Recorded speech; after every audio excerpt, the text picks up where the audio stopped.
कराडजवळील पुणे-बेंगलोर राष्ट्रीय महामार्गावर पाचवड फाट्याजवळ रात्रीच्या वेळेस मोठा अपघात झाला. कोळसा वाहतूक करणारा ट्रक उड्डाण पुलावरून जात असताना अचानक टायर फुटल्याने चालकाचा ताबा सुटला आणि ट्रक थेट खाली कोसळला.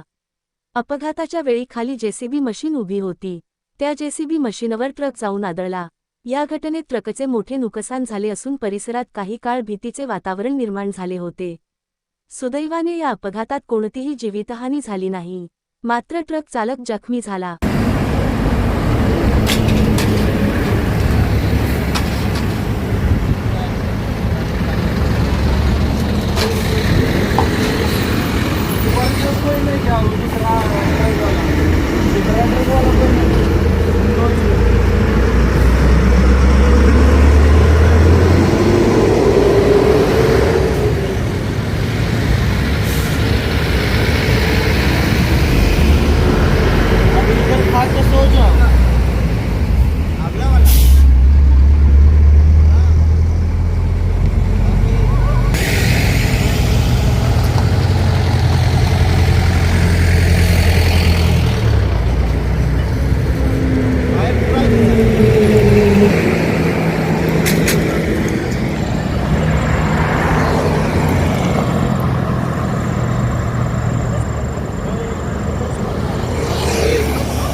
फोर व्हीलर होती.